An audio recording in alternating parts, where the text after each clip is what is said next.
Good afternoon, everybody, and welcome to Lunch and Learn with our magnificent virtual studio audience. As always, on Zoom, come and join us. That is the best place to experience the Lunch and Learn session. We have a great show for you today.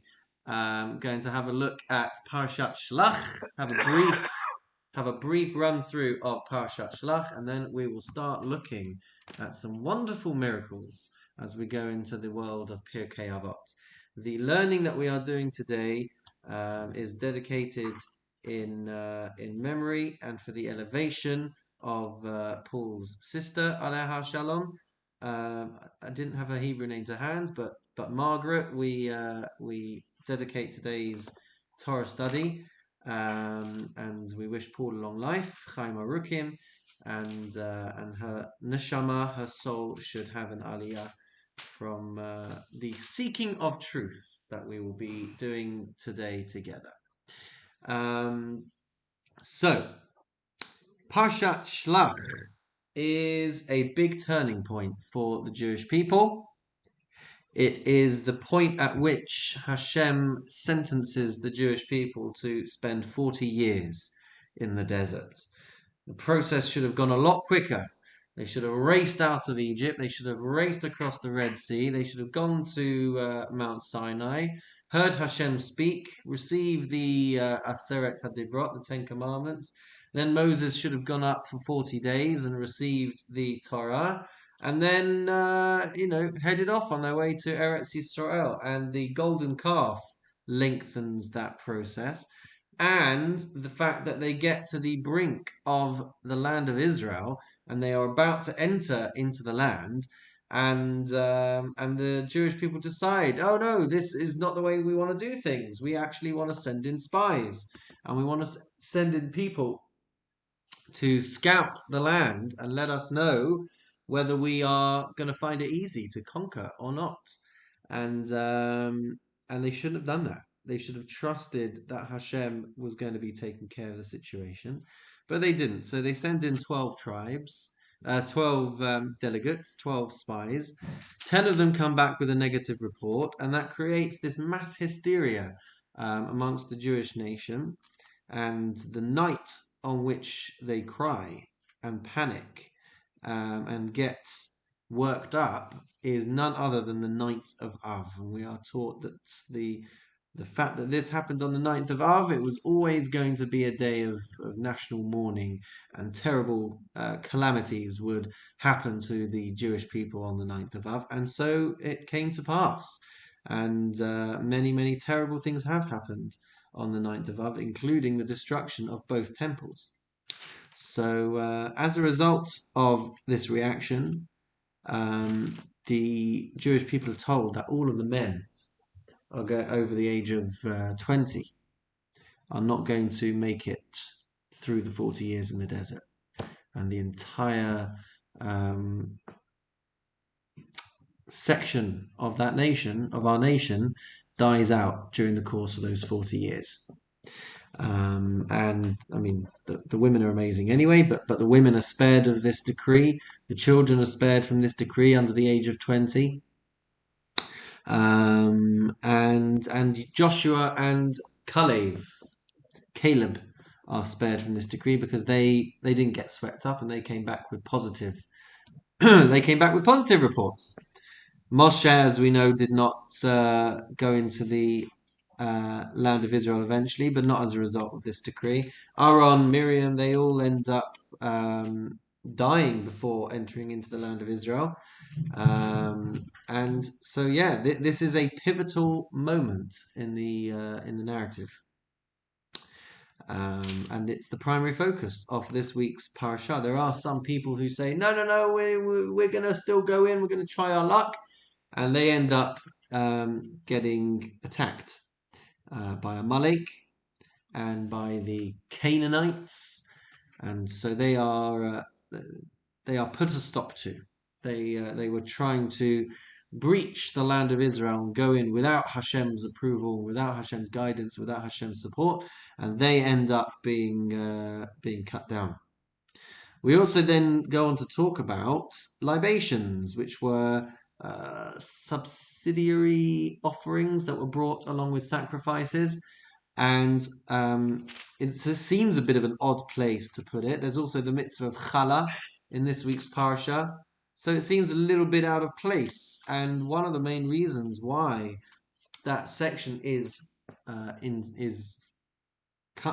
arises at this point in the parasha and at this point in the Torah is because it's supposed to be some kind of consolation to the Jewish people that they will learn about mitzvot that will only really take effect and will only really come into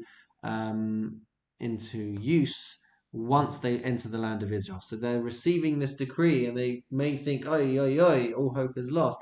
The very next thing, though, is halachot that will only take effect once they enter into the land of Israel. So it's supposed to be a kind of consolation that Hashem is not abandoning them, that this is not the end of the story. They just have to go through this 40-year period, but then ultimately they will be in the land of Israel. And then the parsha famously ends off with a small episode of somebody who is punished, given the death penalty for having broken Shabbat.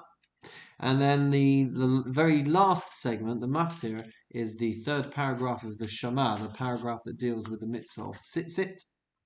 It comes at the end of Parashat Shalach because we say V'lo taturu acharei levavachem va'acharei neichem, and you should not explore after your heart and after your eyes, which led you astray. When did they lead us astray? They led us astray in Parashat Shalach, when we had our minds and our thoughts and our eyes elsewhere, and not dedicated to following Hashem and understanding that He was going to be taking care of everyone. So that's why the mitzvah of tzitzit appears at the end of this week's parasha, and it's a very important paragraph, and that's why we say it every single day in the Shema in the morning and in the evening. And that, ladies and gentlemen, concludes Parashat Shalach. Way easier to listen to that than it is to listen to the leaning in shul, isn't it? But any comments or questions before we dive into Pirkei Avot? Probably the question we ask every time is how many people would there have been at that time? I'm sorry? How many Jewish people would there have been at that time who were on the edge of going into Israel, the land of Israel? 3 million. 3 million. We say there were 600,000 men, which would estimate 600,000 women. So you're already at 1.2 million.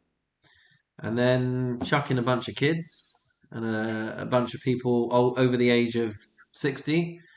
And it's not unreasonable to think that there would be around, certainly 2.5 to 3 million people. It's very, very difficult knowing what we understand today of the population at that time, not to delve more deeply into those figures, which I know are the accepted figures, but there are other explanations as to the numbers being much smaller. Well, it doesn't add up. If it makes you happier, Martin, you can go with at least 600,000. Yeah. It's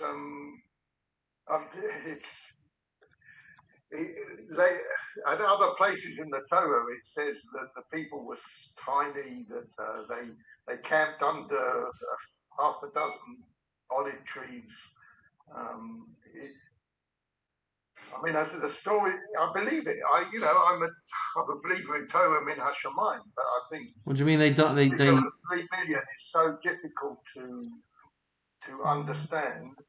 But 3 million. We know the population of the whole world was. I was going to say 3 million is one of the biggest populations of any nation at that time. Who says? It's what an outlandish statement! We can't let you guys just get away with that. Go on then, come back. Defend yourself. What do you mean? Where is where is the world census of these times? How can we make such a bold statement? The Torah takes a census and records how many Jewish adult men there are. So was there a census just before they entered the land of Israel? we talked about it. Talked about it the last couple of weeks. We've been taking just before Sinai. censi of the Jewish people. We've counted them a few times, and if you remember, we even asked the question, why do we keep counting them? Why do we keep recording them? And we said when you value something and when something is very precious to you, you'll count it as many times as you need to because it's very dear to your heart. So we've got documented evidence in our divinely authored book, which says that there are 600,000 men. If that's just the count of the men, so we have to also take into account approximately the same number of women, and we have to accommodate for people who are older than that age range and people who are younger than that age range. So, I mean, the starting point is 600,000. It's not going to be less than that. Rabbi, I noticed. Comprehend, isn't it? Just looking after and travelling with all that multitude, I can't get my head around it, as they say these days. Yeah. Well, yeah. I wish I could make it easier. But I mean, we also have to bear in mind that Rashi says that that the people that left Egypt only represented 1/5 of the number of Jews, and actually 4/5 may have never made it out of Egypt.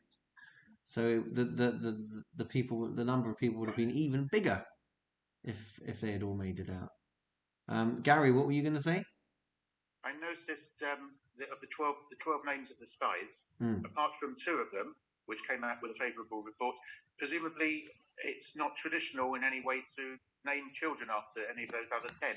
Is it written down that you shouldn't, or is it just a tradition? I don't think it's I don't think it's written down. I'm not aware of it being written down. And you're probably right that you don't really get many people named after them. Let me just see. No, that's not true. Yigal. You get a few Yigals. But there were other characters of a similar name in other points. You don't get many Gadiels, but you might get. May not be naming after those specific people, but other people who did good things who had the same name. You get a few Gadi.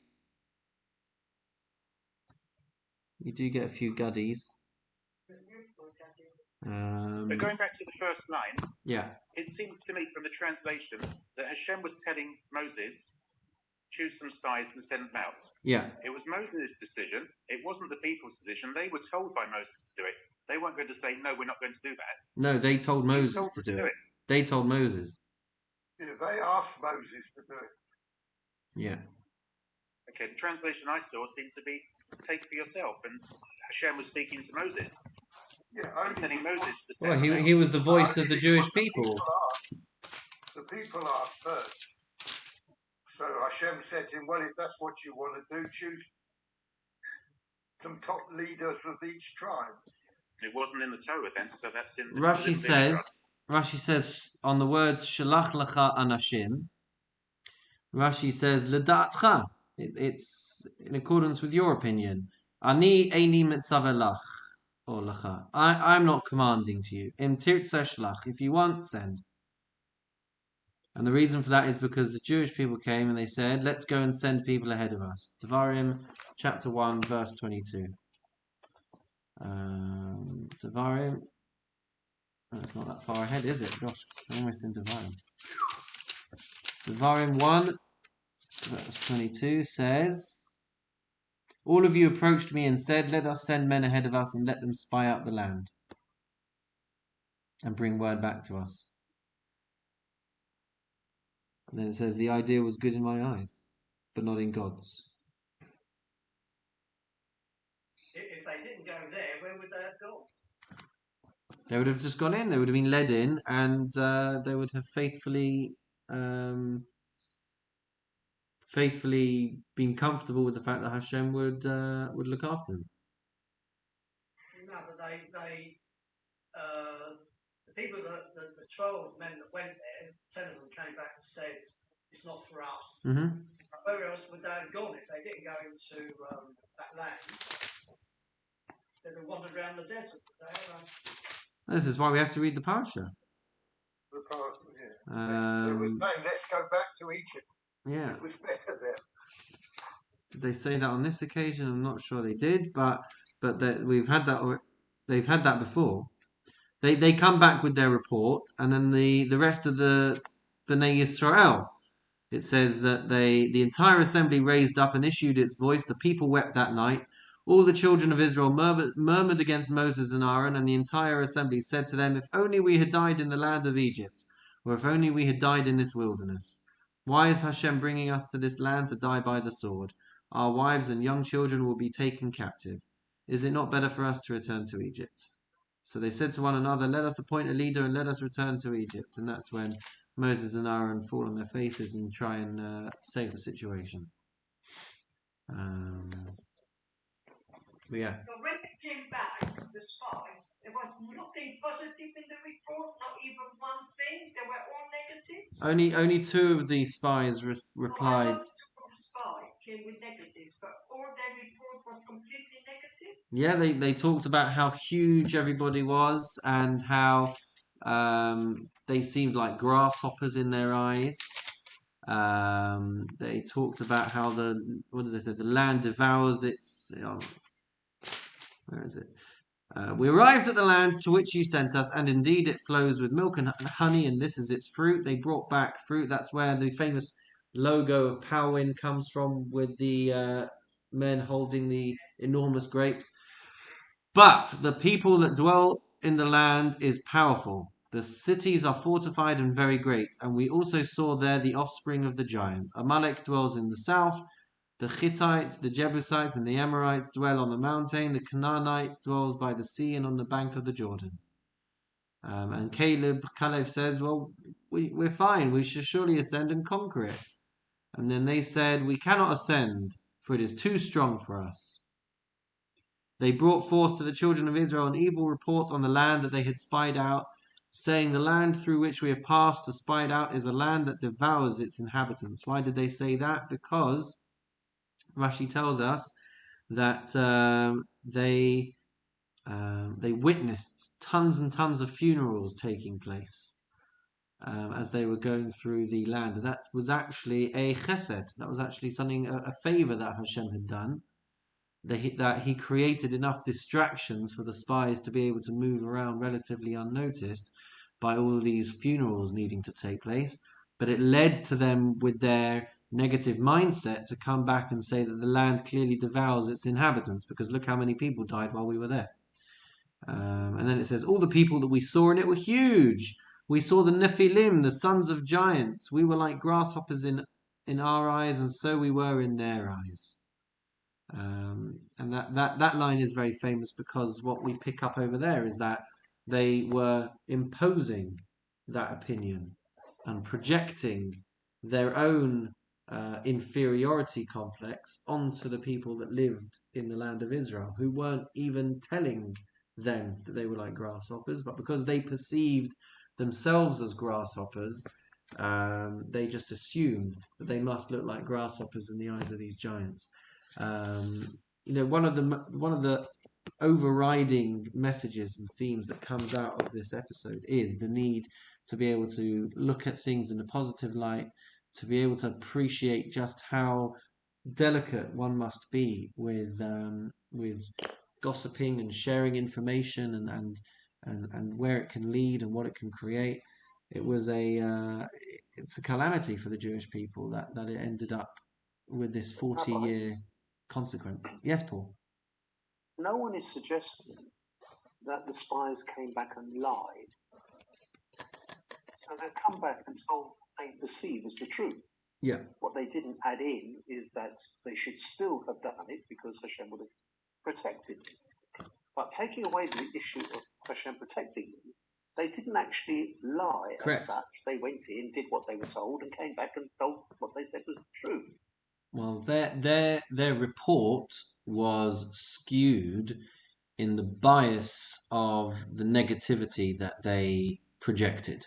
Was it? I Yeah. haven't seen that. Yeah, Okay. yeah. So they looking rather than seeing the favor, the chesed that Hashem had done. For example, with all of these funerals, they instead chose to look at it from a negative perspective. That the land clearly is a dangerous place to be because it kills all of its inhabitants.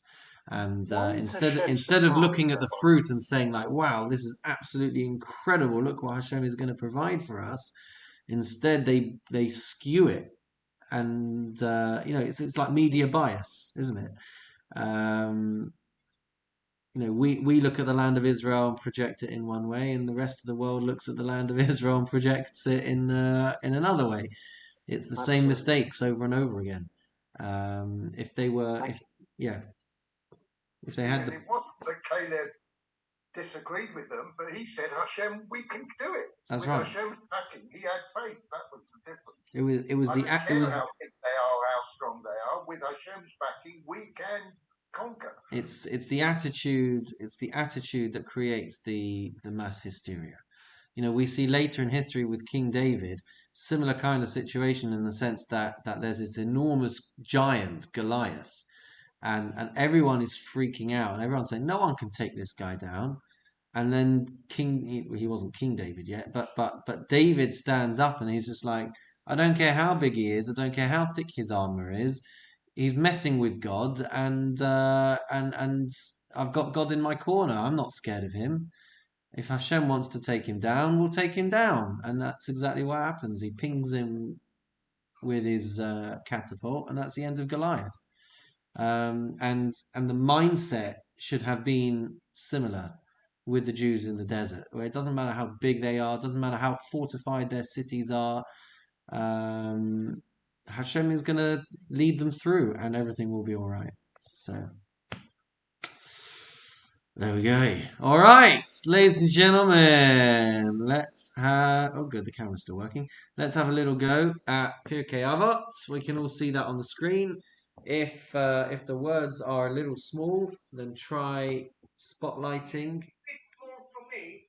Yeah, so switch to speaker view, and That's then you'll see it. I'll try this for you. Yeah, has that done anything for you? Brilliant. Yes, it's clear now. So here we go, guys. Chapter 5, Mishnah 7.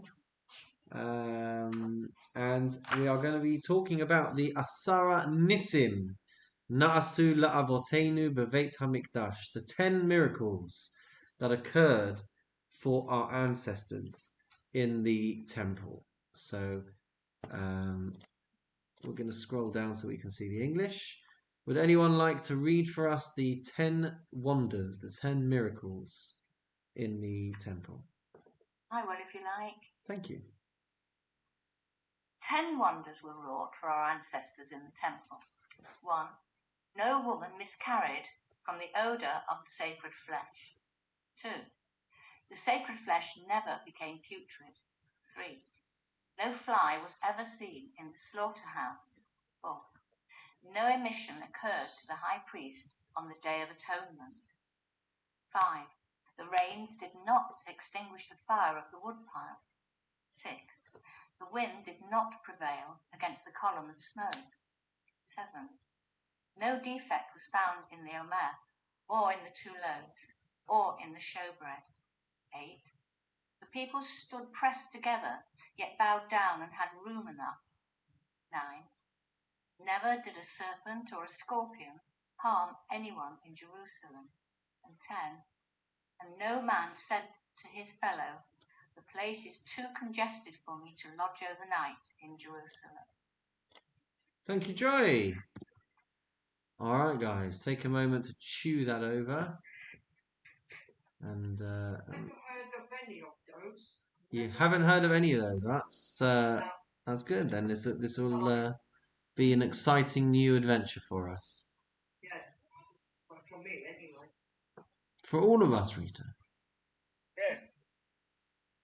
Is this forever while the temple existed, or at a particular time? An excellent question, and as with all good Jewish questions, there are multiple answers.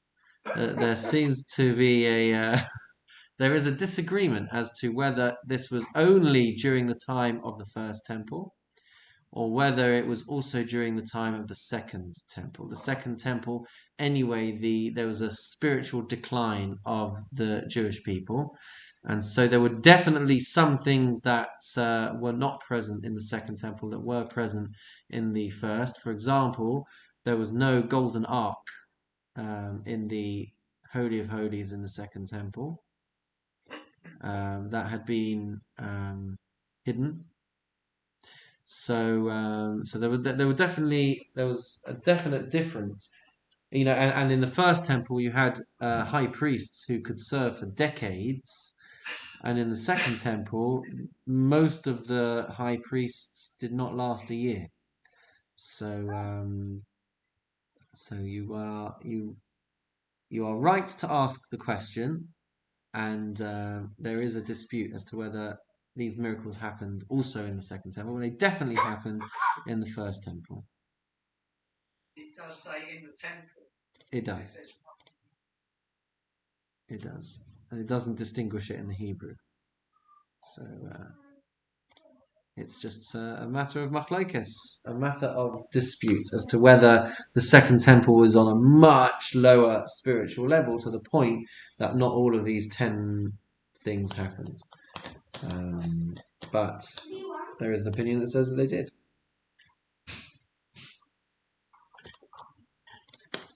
Anyone else? Rabbi, the mention of the showbread, is this anything to do with the colour we have on Friday night's table? That it must be perfect and it mustn't be sliced or anything like that. I don't know if that's a source for it. The source must come from somewhere, but I don't know where it is. Let's come to that in a little bit, Gary. Not trying to fob you off, but as we go through each of these things, we can maybe revisit that, because we probably need to explain and check that everyone knows exactly what the showbread is and the omer and the 2 loaves. So let's get underway if we don't have other comments or questions. All right, here we go, guys. The silence is deafening. So. I don't understand even the first one. No woman miscarried from the color of the sacred or the odor. Sorry, I could see a Okay, so I don't even understand that. So here we go. Maybe let's go through them, and then we'll talk more generally about the Mishnah. So, a woman did not miscarry because of the aroma of sacrificial meat. The background to this is the fact that the Talmud states that, I think it's in the Talmud at least, that a woman has to be careful with her cravings. If a pregnant woman has cravings and is not able to satisfy those cravings, then there poses a risk to the pregnancy. So what would happen if a pregnant woman craves something that is not kosher, or craves something that they can't actually eat? So the halacha is that if a pregnant woman craves something that is forbidden to her to eat, that she's allowed to eat that thing, because there is a risk to the life of the child, and there's a risk to the life of the mother. And so halachically, a pregnant woman would be allowed to satisfy whatever craving she was having. If she woke up and said she wanted a cheeseburger from McDonald's, and there was a threat to her pregnancy on account of this, she would be halachically allowed to eat it. So what happens if a pregnant woman craves a sacrifice which she's not allowed to eat? So the sacred flesh is sacrifice. I got it. I'm sorry. Okay, basar, yeah. So what happens if she wants to eat a sacrifice which halachically she's not allowed to be eating? So halachically, we would be allowed to give it to her. But the miracle that happened was that no woman ever had a craving of eating sacrificial meat that would have then needed to be satisfied. Otherwise, it would have posed a risk to her life or to the life of the child. So that's the miracle that occurred. That despite being at the Beit Hamikdash, and this is the other thing as well. You could say, "Oh, well, that's easy. We just tell the pregnant women not to come to the Beit Hamikdash." It smelt like one huge barbecue over there. So imagine walking into a amazing barbecue, and you're salivating over the prospect of this delicious steak. You're just not allowed to eat it, right? So the miracle was that no woman had these cravings, and no woman miscarried as a result of not having her cravings satisfied. So just before we continue looking at them individually, if we look at the totality of this, there are miracles here that are defying the laws of physical nature, and there are miracles here which are denying human nature. So it's interesting that both of these types of miracles feature. We'll talk more about it soon. Let's take a look at the next one. The sacrificial meat never became putrid. So even though the climate in Jerusalem is incredibly hot, and there were no fridges and there were no freezers, and you could sometimes have meat lying around for a day or possibly more.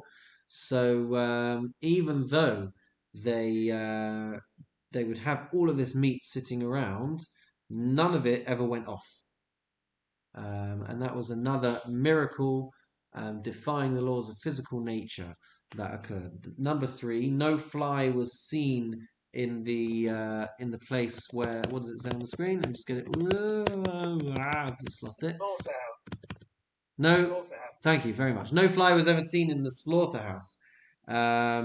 So why would you see flies in a slaughterhouse? Because you've got blood everywhere, you've got flesh everywhere, you've got meat everywhere. The place is a bit of a mess.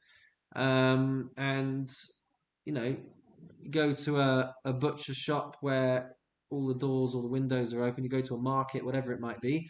There's flies all over the place, and yet in the Beit Hamikdash, there was never a single fly that would ever set foot in the place.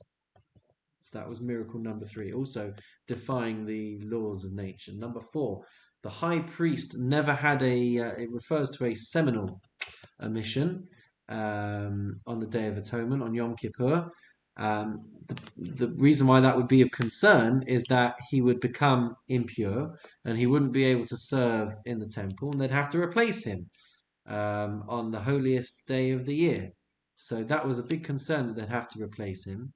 And there was a miracle that it was never on account of something as embarrassing as a seminal omission.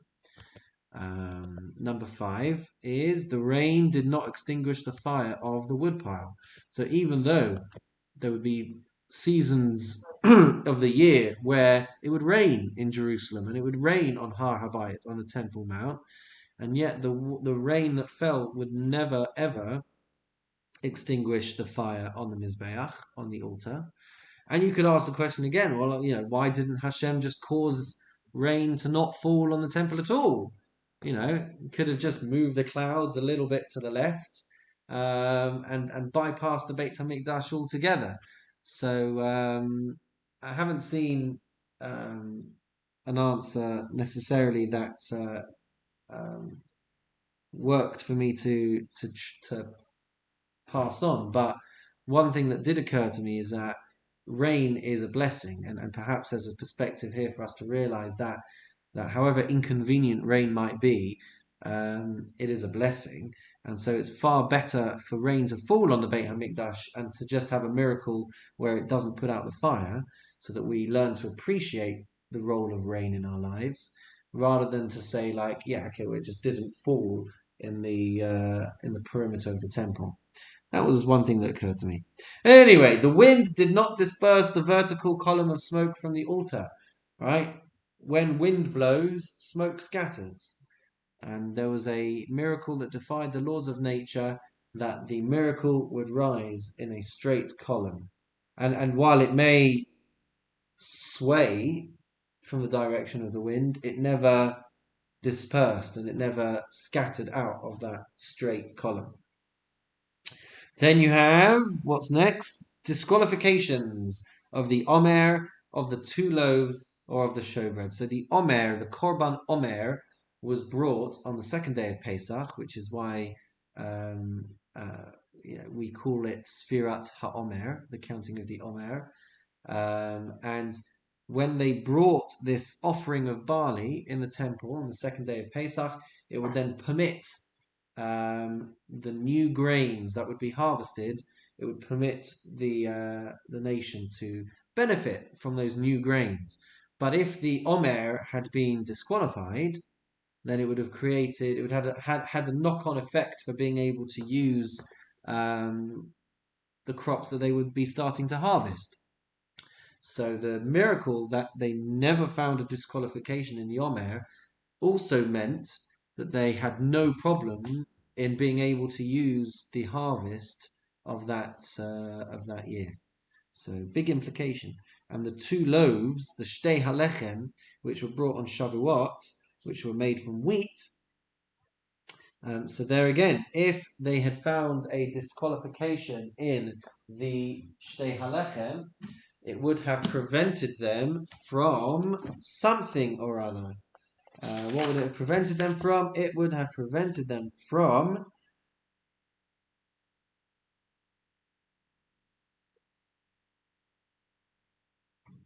also from using the new crop, from the new harvest, using that for offerings. So that had to go well. They wouldn't have been able to replace it if there was a disqualification in it. And the Lechem Hapanim, the Lechem Hapanim were the 12 loaves of bread that would be on the golden shulchan, on the golden table. They remained fresh from 1 week to the next, despite being out there for several days. And as we've talked about the climate before, they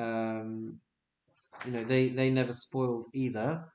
And if a defect was found, then they wouldn't be able to bake new loaves to replace them. And so the fact that these were always flawless and perfect was a miracle as well. And that meant that these 12 loaves of bread could sit there from 1 week to the next. And when they were replaced, then those 12 loaves would be shared amongst the Kohanim. The next one is the people stood crowded together, yet when they needed to bow down, they had ample space. You can imagine how heaving it could have become in the Beit HaMikdash on Yom Kippur and on Pesach and Sukkot and all of these, and Shavuot, all these occasions in the year where the Beit HaMikdash would be absolutely packed. So much so that we have recollections of how people would almost get so swept up that their feet wouldn't even touch the ground. They were so packed in there. And yet, there was a miracle that occurred that whenever they needed to lie completely flat on the ground to prostrate themselves to Hashem, that miraculously there would be the space for them to be able to do this. The next one, neither serpent nor scorpion ever caused injury in Jerusalem. Well, that one, on the one hand, it does speak for itself. The fact that these dangerous creatures never injured anyone while they were in Jerusalem. That was a miracle as well. But I also just saw something a short while ago that the serpents and the scorpions alludes to gossipers and rumor mongers. And it would seem that in the time of the Beit HaMikdash, there was never a problem of people speaking Lashon Hara and peddling gossip, and that was one of the other possible interpretations of this as well. So perhaps the spiritual intensity of the area really upped everyone's game and made sure that they didn't. That's slightly incorrect. Slightly incorrect what I was saying. Not that they never spoke Lashon Hara, but perhaps, certainly the sanctity of the city raised everyone's game, but also the fact that they had every single day the Korban Tamid, which would atone for the sins. So they brought one in the morning, which atoned for the sins of the night before, and they brought one in the evening for the sins of sin that atoned for the sins of the day. So Jerusalem was always free of sin, and so serpents and scorpions were never used as a source of punishment, as it were, for people. And then the final one, perhaps this is the biggest miracle of all, to be able to solve the problem of human nature, the nature to complain. No man ever said to his fellow, "The place is too congested for me to lodge overnight in Jerusalem." So, on the one hand, this means that there was always room at the inn, and however many millions of people would be coming to Jerusalem, nonetheless, there was space for every single one of them to be able to spend the night. But more crucially, nobody ever complained about the lack of space. So even if they were in cramped quarters, imagine going on holiday now. Well, Halavai we could go on holiday now, but imagine going on holiday in our enlightened modern times, and you arrive at the hotel and you walk into the room and there's an exposed plug socket and the bed hasn't been made properly and there's stains on the floor and the bathroom has got sand in it from the previous, not tenants, but the previous guests, whatever it is. If anything is ever wrong in our hotel room when we walk in there for the first time, oi vavoy, we get right on the phone straight away to the reception, and we're kicking up a fuss, and we're demanding an upgrade, and we're demanding the presidential suite, right? So when we go on holiday, we expect everything to be amazing. If the food isn't right, you send it back, you complain, you get the waitress fired, whatever, So this never happened in Jerusalem. They didn't complain. And perhaps... Pardon me? I'm sorry, I'm just joking. I just think very hard to believe. There you go. The way you explained it. Yeah. So, yeah, Rita. Yeah, I've got two questions actually. Okay. Right. All these miracles, well, I might be wrong, I'm not sure. All these miracles happened once they were in Israel, in the land of Israel. Is that correct? That is correct. Right. That's correct, right. Second question I've got. Some of them happened always, but yes.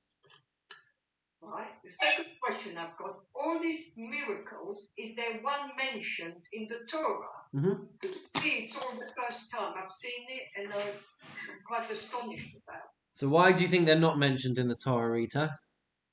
Well, I don't know. It might be that I'm not, So where does the narrative of the Torah take us up to? It takes us up to the edge of the land of Israel. The end of the book of Devarim, we haven't gone into the land of Israel yet. So we don't see these miracles in the Torah because they hadn't happened as far as the time span of the narrative the Torah goes. We've been talking the last couple of weeks, the 10 miracles that happened to our ancestors in Egypt, the 10 plagues, the 10 trials, the 10 tests, etc., etc. So the Mishnah didn't list those, did they? I had to read them out of the book because my memory is terrible and I can't remember what they all were, right? But that they are all mentioned or alluded to in the Torah. So the Mishnah didn't need to list them. But now we come to something that's taking place beyond the narrative of the Torah, which is why the Mishnah needed to list them, and which is why a lot of people may not have heard of them. So plausible and reasonable that we find ourselves in that situation. Well, whilst we've got the floor here, yeah, we'll come to you in a second, Joey. The usual question: why 10? Is this a definitive list, the top 10? Were there other wonders that aren't included in this top 10? It actually might be a top 10, and again, these things are never universally agreed on. There are commentaries that separate out the Omer, the 2 loaves of bread, and the showbread. They list those as 3 different miracles, and they take off 2 of the other miracles from the list. So nothing is ever agreed upon, and perhaps there could have been other miracles as well. There was a miracle that took place with the Golden Ark.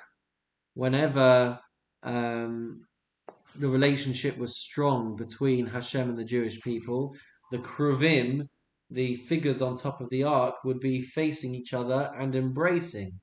Whenever the relationship was worsening between Hashem and the Jewish people, they miraculously turned and faced the other way. So why the Mishnah highlights these particular 10 is not 100% clear to me. Other miracles, it mentions that the westernmost candle of the menorah would be the first one to be lit, yet it would be the last one to go out. So there was another miracle that I can see mentioned here.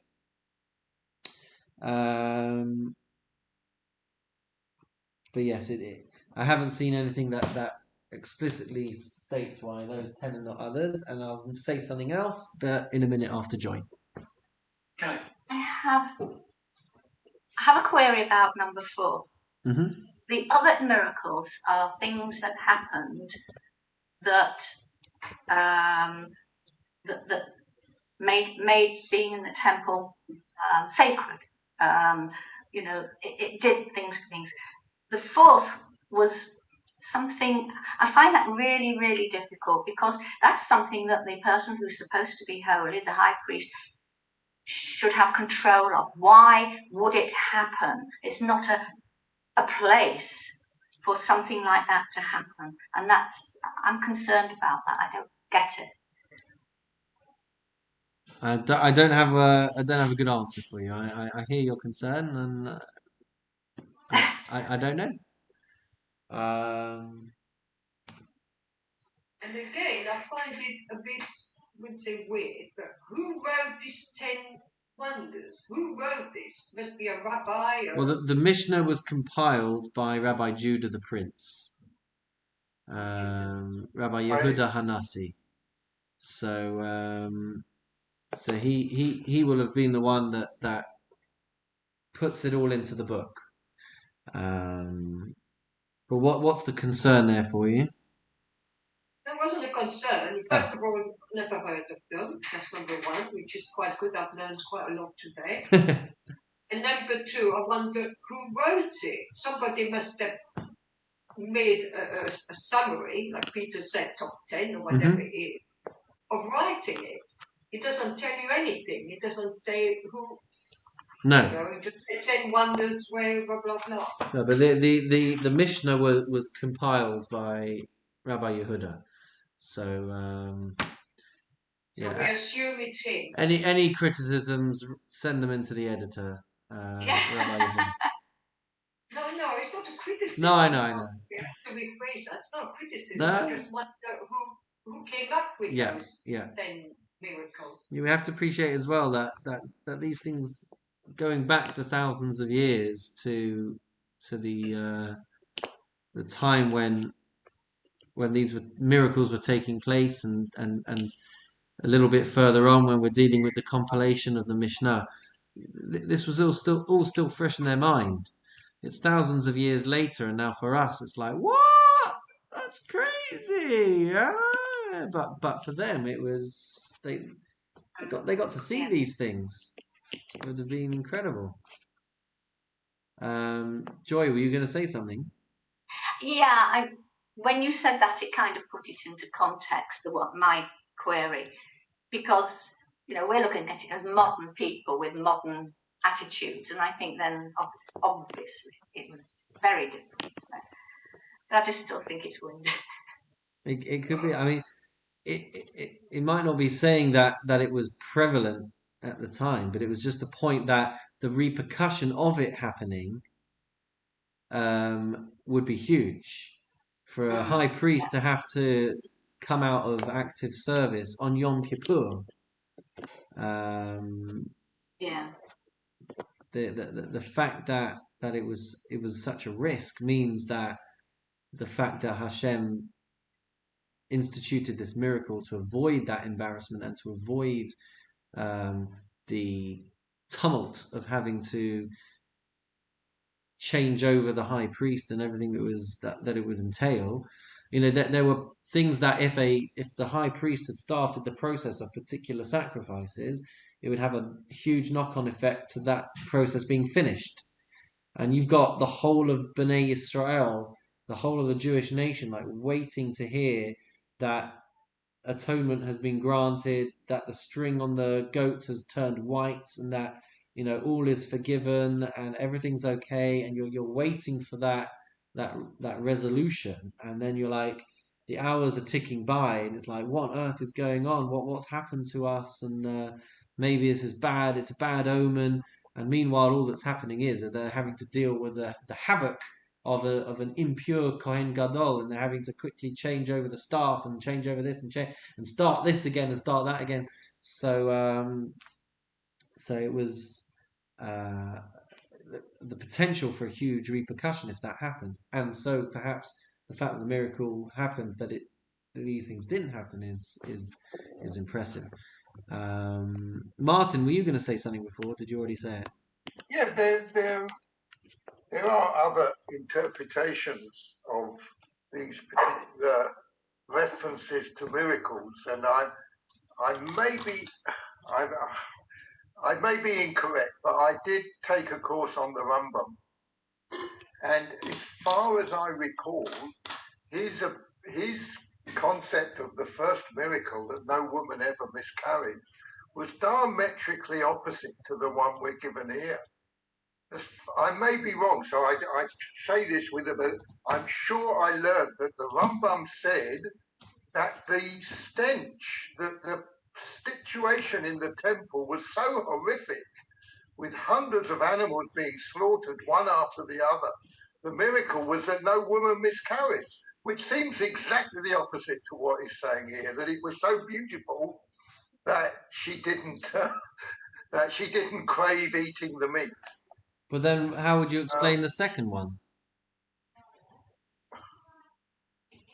I don't know, but I'm sure I'm not sure now, but I seem to recall, and I will look it up. And I think this, from Joy's perspective, the concept of the pollution of the Kohen Gadol, this is one of the reasons we had separate shiurim offered for males and females, was emissions that may have occurred during a dream, but also, which is out of his control. Also, he may have been contaminated by, there was an occasion in one of the stories I heard of somebody inadvertently spitting at the Kohen Gadol and making him unclean or impure. So there's all sorts of explanations as to, or in different interpretations as to what these particular miracles. Well, the Mishnah says "velo ira keri" in Hebrew, which is referring to a seminal emission. Yeah, It's not referring to becoming contaminated through other methods of ritual impurity. So it seems to be specifically the Kerry option that he, which I hear Joy's point. Why would we even think that it would happen in the base of Mikdash? I understand, but these things don't always happen by choice, and so perhaps. But it was a night, yeah. In fact, the Kohen Gadol had to stay up all night on the night of Yom Kippur, so that he didn't fall asleep, and so he didn't end up having a seminal emission during his sleep. So a couple more things. It's already 1 o'clock. I haven't talked about anything. Goodness me. Well, I have, but I haven't talked about the grand scheme of all of this. So if we've all got a few minutes, I'll try and take us through some of these things. There's an amazing insight from a rabbi called Hachassid Yavetz, who I think may have lived around the late 1400s, early 1500s. And he explains that, to us thousands of years later, this all sounds wondrous and amazing. But actually he says that one of the things we have to appreciate about the temple is that the temple was a microcosm of creation. And at the time of creation, before the sin of Adam and Chava, the world functioned completely differently. And so things which were the nature before the sin, right, are miracles to us now. But the concept of spoilage and the concept of death and decay and destruction, these only became part of nature after the sin.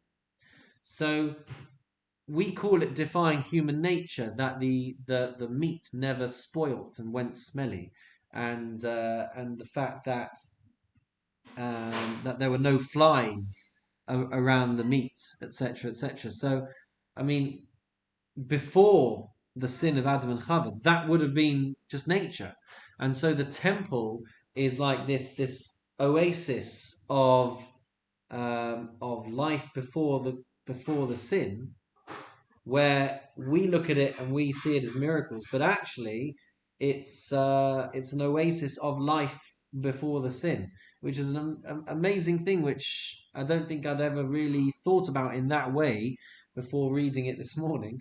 So something that I found particularly interesting. One man's nature is another man's miracle, and that I think is a lesson for life. That there are things that we take for granted now, because it's part of our nature, part of our society, the innovations and things which we take for granted now. The ability for me to sit in my house and talk to all of you at once and not have to raise my voice, despite the fact that you are all streets away from me, but we are able to communicate through our computers to each other. That's a miracle. Tell someone 3,000 years ago, 2,000 years ago, that you're going to be able to look at a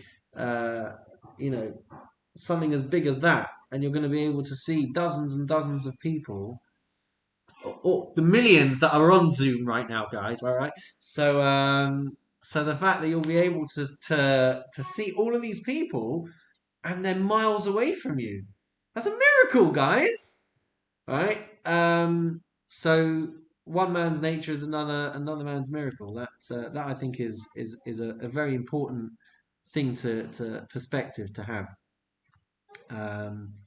And the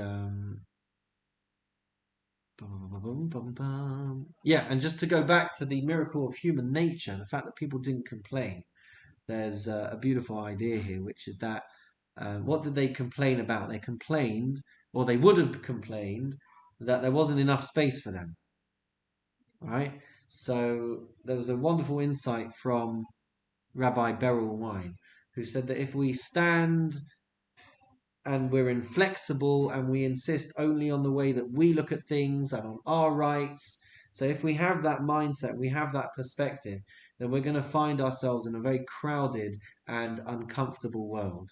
But if we can bow to the rights of others and the thoughts of others and the opinions of others and compromise on our own personal vested interests, and instead try and live in public harmony and in a peaceful society, then we'll all of a sudden find that we've got much more room around us. But if we confine ourselves and everything has to be a certain way and it has to be my way or the highway, then we're going to find ourselves very cramped and very inflexible. So for humans to have behaved in such a way, we have to appreciate how much of a miracle that is. So that was something else that resonated with me quite strongly. And also the fact that it didn't mean that they may not have had space and maybe they wanted to grumble about it, but perhaps there was a miracle here that even though they may have been unhappy with it, they nonetheless didn't complain to others about it, which is also a very interesting perspective. The fact that sometimes when you can appreciate the bigger picture, then you can realize that some of the things that we complain about are very trivial, and in the grand scheme of things, very meaningless. And perhaps there was the environment at the time of the temple for people to actually realize how trivial they may be being, when having to think also about everything else that was going on around them. So perhaps that was one of the other reasons as to why they didn't complain, because it put life into perspective being at the temple. So either way, a very interesting topic, and it's been a pleasure sharing it all with you this afternoon. And for now, we will say farewell to our friends on Facebook and on YouTube, and we will wish you all a wonderful Shabbat, and have a wonderful and meaningful day. Come and join us on Zoom for the after party.